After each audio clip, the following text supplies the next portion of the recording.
দীর্ঘ এক মাসেরও বেশি সময় ধরে বিদ্যুৎ পরিষেবা বন্ধ থাকার প্রতিবাদে শনিবার সকালে রাস্তায় নেমে বিক্ষোভ দেখালেন আমবাসার ঈশানচন্দ্র পাড়ার বাসিন্দারা। বিদ্যুতের দাবিতে আমবাসা গন্ডছড়া সড়কের ২.৫ মাইল এলাকায় পথ অবরোধ করেন তারা। এর জেরে গুরুত্বপূর্ণ এই সড়কে যান চলাচল সম্পূর্ণ স্তব্ধ হয়ে পড়ে এবং বন্ধ হয়ে যায় আমবাসার সাপ্তাহিক হাট। স্থানীয়দের অভিযোগ, এক মাসেরও বেশি সময় ধরে তাদের এলাকায় বিদ্যুৎ নেই। বারবার বিদ্যুৎ দপ্তরে অভিযোগ জানানো হলেও সমস্যার সমাধান হয়নি। বাধ্য হয়ে শনিবার সকাল 10টা নাগাদ রাস্তা অবরোধে নামেন এলাকাবাসী। অবরোধের ফলে সড়কের দুই প্রান্তে দীর্ঘ যানজটের সৃষ্টি হয় এবং চরম দুর্ভোগে পড়েন সাধারণ যাত্রীরা। খবর পেয়ে ঘটনাস্থলে পৌঁছায় আমবাসা থানার পুলিশ অবরোধকারীদের সঙ্গে আলোচনা করে পরিস্থিতি নিয়ন্ত্রণে আনার চেষ্টা করলেও বিক্ষোভকারীরা স্পষ্ট জানিয়ে দেন, বিদ্যুৎ দপ্তরের দায়িত্বপ্রাপ্ত আধিকারিকরা ঘটনাস্থলে এসে সুনির্দিষ্ট আশ্বাস না দিলে অবরোধ তোলা হবে না।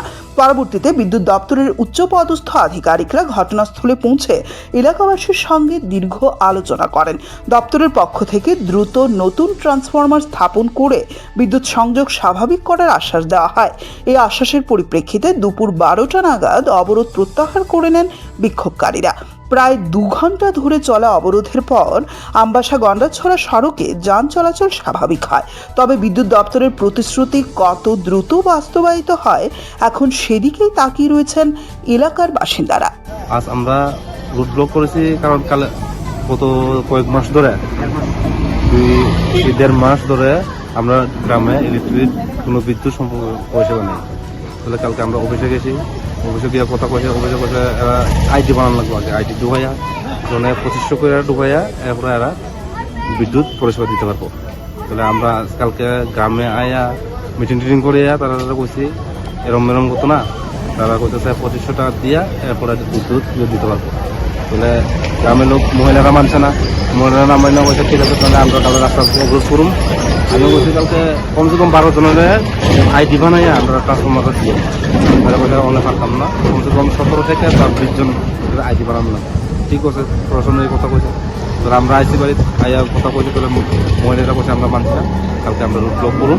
রুট ব্লক করে যদি আমরা ডিপার্টমেন্ট যদি আমরা বিদ্যুৎ যদি না দিতে পারে তাহলে সারাদিন আমরা প্রত্যাহার করতাম না।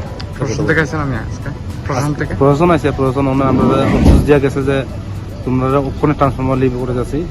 এরপরে আমরা সোমবারে দেখাইছে 12 জন বা 13, 14, 15 জনের পরিবারের আইডি বানানোর লাগে ওদের ওনার আশ্বাস দিয়ে গেছে আমাদের।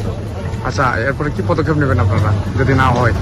না হলে তো আবার আমরা রুট ব্লক করুন, আবার প্রশাসনের কাছে যাবো, যাই যদি না কিছু না হয় তাহলে আবার রুট ব্লক করতে বাধ্য হবে। আমরা রুট ব্লক করলে কি সমাধান হবে না এই কারণটা? ধ্যান মানে রুট তো এরম যে জনগণের কোনো পদ্ধতি নাই, মেন হলে রুট ব্লকই করতে হবে।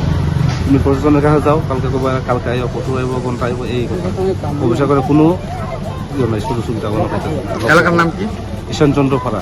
ঈশানচন্দ্র পাড়া, হ্যাঁ ঈশানচন্দ্র পাড়া, জিউল ছাড়া বেশি। জিওল ছাড়া বেশি না? আর খোলাই আরে কয়টার থেকে রুট ব্লক হয়েছিল? এটা ম্যাক্সিমাম 9টা থেকে 12টা।